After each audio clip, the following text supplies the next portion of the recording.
Welcome to the Health Workforce Technical Assistance Center's webinar series. This webinar is entitled Take 20 on the Dental Hygiene Scope of Practice Infographic. And it was presented on September 18th, 2018 by Jean Moore and Nubia Goodwin. Okay, well, welcome everyone. I know folks are still joining today's Take 20 webinar, which is a Take 20 with the network. We're so excited to have you guys on the call. This is Fatima Clark with the network support team. So I want to introduce our two presenters today. Jean Moore and Nubia Goodwin will be giving us an overview of the dental hygiene scope of practice infographic.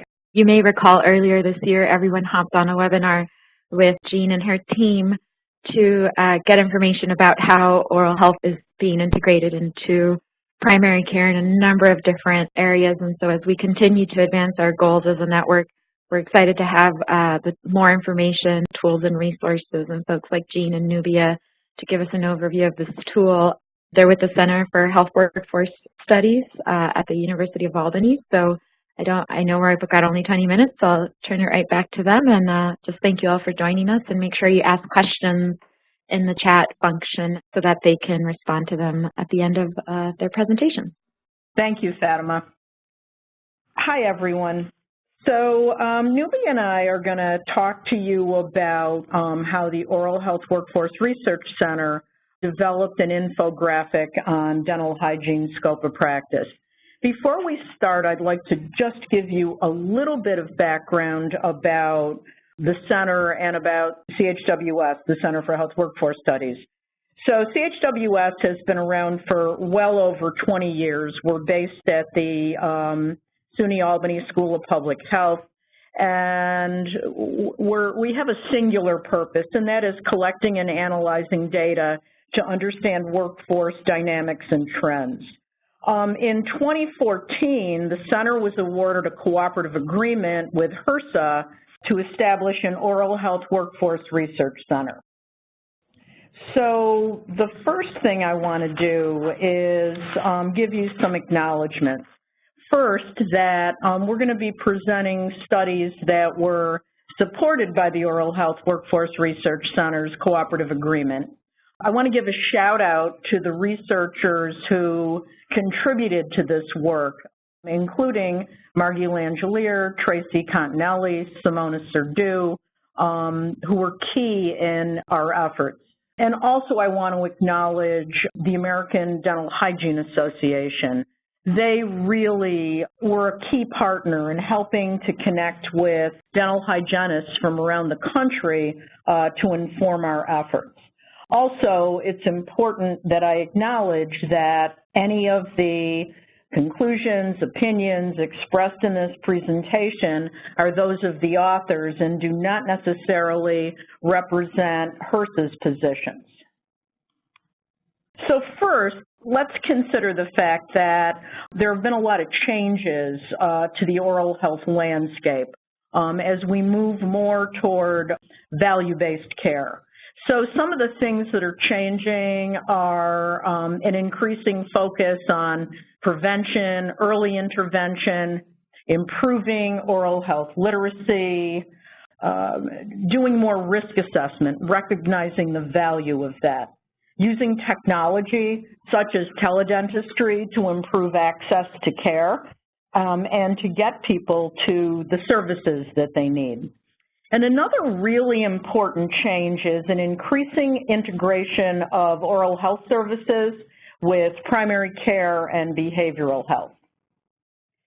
So with those changes in oral health service delivery, there are also workforce impacts to consider. First of all, an increasing use of team-based models of care. And it's not the hierarchical models that one might see, say, in a private dental practice, but teams that are more collaborative, more interdisciplinary, working more side by side. There's expanding roles for the existing workforce, and probably the best examples are EFTAs, expanded function dental assistants. And also a number of different titles for dental hygienists, public health dental hygienists, independent practice, collaborative practice, RDHs in alternative practice, and a lot of these are efforts to create more opportunities for dental hygienists to work in community-based settings. Another thing that's changing is the engagement of medical professionals. So I mentioned integrating oral health with primary care. So more and more primary care providers, and not just limited to physicians, are being asked to conduct oral health assessments as part of what they do with their patients. And there are training curricula that are available. Probably the best known one is Smiles for Life, but these help primary care providers and others to learn more about what goes into an oral health assessment. Another important thing that's happening is emerging workforce. So I'm sure some of you know about community dental health coordinators that are increasingly showing up, and they operate more like community health workers with a focus on oral health. But another even more exciting area is the emerging title of dental therapist, dental hygiene therapist. And in these circumstances, we find oral health professionals who are being trained to provide basic restorative oral health services. As you can imagine, there are scope of practice issues that arise when states are thinking about recognizing dental therapists or dental hygiene therapists. And that sort of begs the question, what do we mean when we talk about scope of practice? So I think it's important to recognize the difference between professional competence and legal scope of practice. So professional competence or professional scope of practice really describes those services that a health professional is trained and competent to perform, whereas legal scope of practice is based on state-specific practice acts and defines what services a health professional is allowed to provide under what conditions in a given state. So, you know, you might think that there's got to be a tremendous amount of overlap between legal scope of practice and professional competence, but honestly, the amount of overlap varies by profession and by state. And dental hygiene is a profession with considerable variation in state-level legal scope of practice in the country. So back in 2001, the Center for Health Workforce Studies developed what became known as the Dental Hygiene Professional Practice Index. And it was designed with the idea of being able to compare dental hygiene practice across states. The index allowed for a numerical scoring that was based on the state's law and regulation. Variables were grouped into one of four categories: regulation, supervision, tasks, reimbursement. Scores could range anywhere from 0 to 100. So the 2001 DHPPI was used to score state dental hygiene scope of practice in 2001 and again in 2014.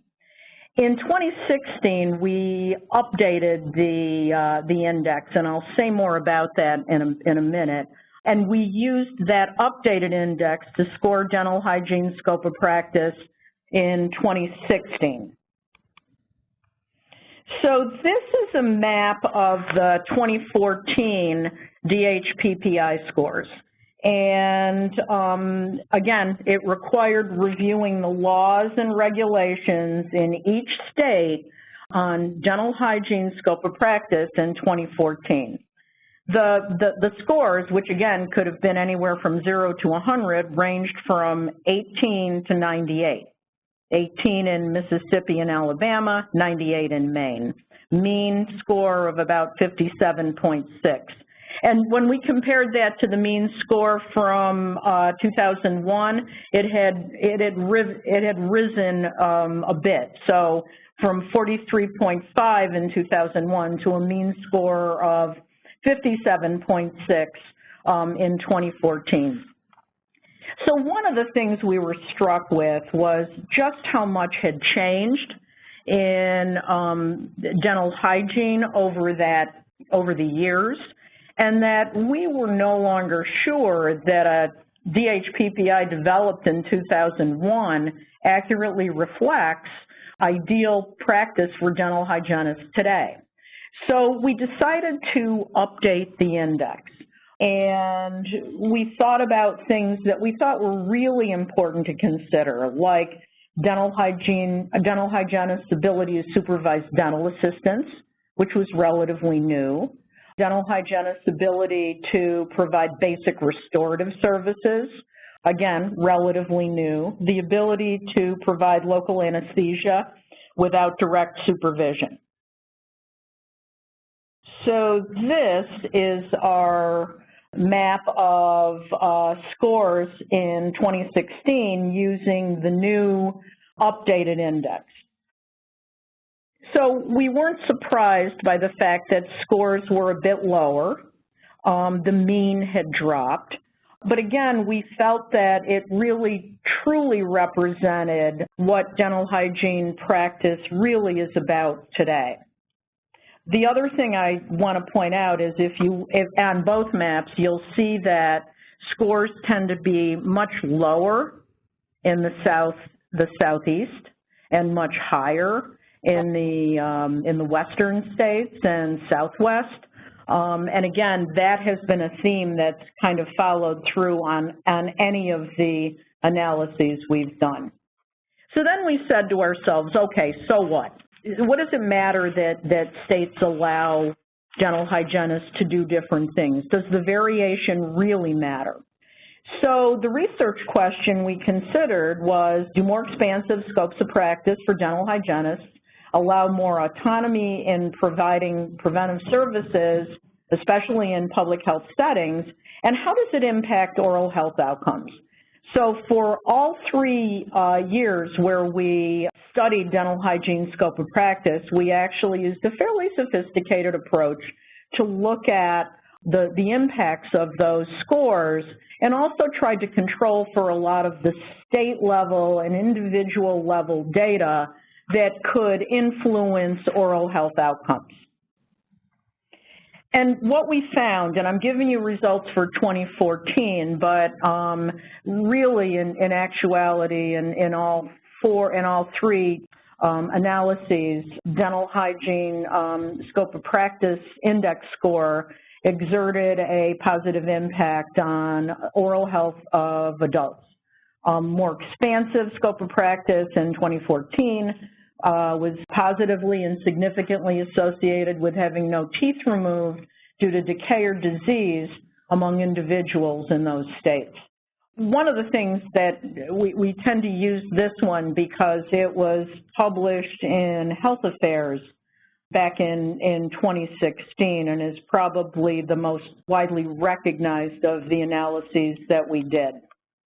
So now I'm going to turn it over to Nubia, who's going to talk about specifically our efforts to build the dental hygiene scope of practice infographic. So over the course of developing and updating the index, we realized that dental hygienists are really seen as experts in preventative oral health care services. We were seeing that dental hygienists are moving into more autonomous roles. We were seeing increased team-based care, usage of new technologies, and new settings for care delivery, to name just a few. Overall, a broad scope of practice enables dental hygienists to increase access to care, especially within community settings. So considering this expertise in our prior research, we sought to develop a tool that would help policymakers and others to understand variations in scope of practice across the nation. We collaborated with the American Dental Hygiene Association to convene focus groups with dental hygiene leaders from across the country. And these leaders helped us to identify 8 key dental hygiene functions and tasks to include in the infographic. The 8 tasks were dental hygiene diagnosis, prescriptive authority, local anesthesia, which was broken down based on the level of supervision needed. The fourth was supervision of dental assistance, followed by direct Medicaid reimbursement, dental hygiene treatment planning, provision of sealants, and direct access to prophylaxis. These tasks described characteristics that were conducive to the full use of dental hygiene competencies and direct access to services for the public. Looking at the infographic, I'd like to point out some key features of the design. First and foremost, it was designed to be easy to interpret. We grouped states by geography, regionally, and each state has its own line of colored tiles indicating whether a task is allowed or not. This design helps us understand that there are regional differences in scope of practice. For example, looking at the Southwest, we can see that a number of states have most of their tiles filled in, states like New Mexico, Nevada, or Colorado. In comparison, states in the Southeast have fewer, or some of them have no tiles filled in, states like Tennessee or Oklahoma or North Carolina. In conclusion, our work has shown that scope of practice is an important consideration when designing workforce strategies. As well, a broad scope of practice can effectively help dental hygienists to serve high-need populations, especially community-based ones. And finally, just another note on our infographic, it's a work in progress. In fact, we are currently working on updating the infographic for publication by the end of the year. Thank you for listening. Anyone has any questions, please type them in the chat box. So I have one question, and that is, what strategies do you use to track changes to dental hygiene scope of practice? So what are we doing as we try to update the infographic? And I will tell you that we use a variety of strategies. Oftentimes we turn to the ADHA because they tend to know about things that are up and coming or legislation that may have passed. Sometimes we hear from state dental hygiene associations. Sometimes we find information in the media, just public information. And I think in part that may be related to the fact that some of these changes can be perceived as controversial. So efforts to try to allow dental hygienists to do more can be met with a certain amount of resistance, and again, it tends to draw attention. And sometimes we will hear from people directly. I think the first time we put out the infographic, we got a call from a state who said, hey, our law just changed and now we can do X. So again, we draw from a variety of sources, and I will tell you that it's really important to verify any of the changes that we make. Two other questions. The first is, please, could you comment on the use of certified dental health coordinators? The community dental health coordinators? So, so for those of you who probably know about this, the dental health coordinators were a concept that was introduced by the ADA, a small number of programs, a small number of graduates. We actually had the opportunity to meet one at a small FQHC in a rural community, and this person was a dental health coordinator and a hygienist, and those two roles actually fit perfectly. I mean, when we first thought about the idea of the dental health coordinators, we thought, oh, wow, great idea, but how do you fund it? And essentially, the work, the dental hygiene work, provided support for this individual to go out and engage in case finding and you know, improving oral health literacy and engaging patients to come into treatment. So again, I think that the concept holds a lot of promise, but making sure that you've got something that's sustainable is really critical. Another question is, in states that are fully utilizing dental therapists, are you getting feedback from dentists that could be added to the infographic? Well, I'm all ears for strategies where we might be able to do that. I will tell you that a number of states have passed legislation on dental therapists, and I think the majority leans toward dental hygiene therapists. We've seen some evaluations of the outcomes of these experiences, and they're all very, very positive. You know, unfortunately, the infographic is meant to be sort of short and straightforward, but if there are ideas about ways we could perhaps broaden it and do more to point to the value of the dental hygiene therapy model, we'd love to hear from you. Next question, how do we access the 2016 publication in Health Affairs? Unfortunately, the Health Affairs is a journal that, unless you have an academic affiliation, you would have to actually purchase it. That said, it's based on a couple of fairly extensive reports. And if you're interested, let me know, that are free, that are based on the Oral Health Workforce Research Center website. And I would be happy to send you links to the reports that served as the basis for that. Another one, have you correlated your state scores to the CMS 416 data for Medicaid population to judge access? You know, we haven't done anything in that area, and that's a really interesting question, and something that perhaps as we move further down the road in this arena that we may look at. But up till now, we haven't done it. But thank you for the suggestion. And then, I've been a dental hygienist in California since 1988.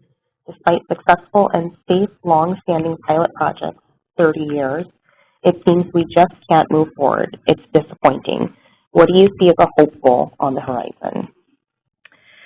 You know, it's funny, when we first put the infographic out, we got a call from somebody who said, you know, hey, wait a minute, I'm looking at what dental hygienists in my state are allowed to do, but it isn't reflective of what they're actually doing. It's sort of the higher level thing. And I think there's recognition that we have to find ways to create the opportunities needed to let dental hygienists do what they're trained and capable of doing, and what the law allows. So I can tell you that this probably is something that is shared by dental hygienists in other states, and I think that, you know, one of the things to think about is perhaps learning more about best practices of those dental hygienists in New York or in California who've been able to move things forward. What did they do? How were they able to move forward in that environment? And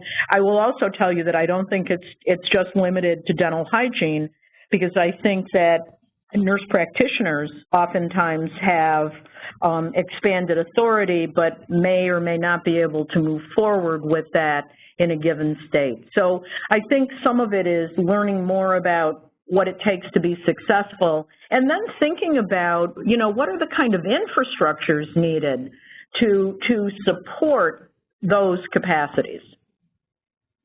Have you followed RDHAP, Registered Dental Hygienists in California? They're direct providers within the Medicaid dental program in California. Unfortunately, several items that are within their scope of practice are not recognized for payment by Denti-Cal, the state Medicaid payer.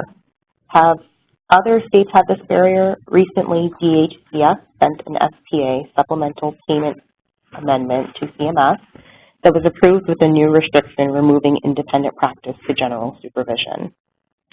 So I'm just hearing about this for the first time, so it's really hard to comment on, but it's something that certainly bears pursuing and investigating further. I mean, I think at the end of the day, when we talk about ways to use dental hygienists more effectively and efficiently, and allowing them to do what they're trained to do, and perhaps even more than that, it's about expanding access. And I think that the Medicaid population is a key group who needs to be able to benefit from those services. So, you know, some of it is about research that supports what hygienists are capable of doing. Some of it is about showing the return on investment. You know, some of it is about showing the outcomes. I mean, at the end of the day, it's penny wise and pound foolish not to allow dental hygienists to provide preventive and basic restorative services that keep people out of emergency departments. Shouldn't there be a distinction made between not allowed and no law? These seem to be very different. You know, we really struggled with that one. I'll go back to the, I mean, one of the problems that we encountered was that, you know, sometimes the law was silent and didn't speak to whether a dental hygienist could or couldn't do it. And I guess at the end of the day, you know, you arrive at the same place, that this is something that dental hygienists in that state are not able to do. And I honestly think it provides you with opportunities to try to make changes that can improve dental hygiene practice in the state. But we struggled with that too. We weren't happy with the need to sort of lump it, but also recognize that the resources we had to do this limited us from being able to dive more deeply into that question. Do we contact you about the barriers so we can get support? I would love to hear from anybody who's thinking about, you know, what these things mean, what the strategies are. I honestly think that the infographic, the one valuable purpose it serves is allows for comparisons across states. So when you talk to a policymaker, you can say, look, the states that are contiguous to us allow dental hygienists to do these things, and we know that results in better outcomes. So, you know, I would really hope that advocates can take advantage of what this is, what it says, to use it as a tool that can promote change. And finally, is there advocacy work going on around having a medical physician be able to bill for dental hygiene work in a medical practice setting? So I'm not fully versed on this, but my understanding is, and I think it's probably an issue related to pediatrics. I think that pediatricians are much more progressive, and I think that some states may allow physicians to bill for dental hygiene services, but I also think that pediatricians are probably a whole lot more amenable to supporting dental hygiene practice in their office. So, you know, again, sometimes I feel like start with the low-hanging fruit and see if there are opportunities to do more in that direction. And the other thing I will say is that I think that another important area is looking in the safety net, the federally qualified health centers and others who are providing services and using dental hygienists oftentimes to the full legal scope allowed in their state. That's it for questions. Well, thank you so much. I just want to say your questions are so very thoughtful and important, and it's really clear to me that it would be great to learn more about what you're doing, what you're thinking, and also to help inform future directions for the research here at the center. So thank you. And thank you out there for attending our webinar. Just to let you know, we will be posting our slides shortly to our website. So if you want to download them, check back very quickly at healthworkforceta.org. We hope to see you again in the future. Thank you, and have a good day.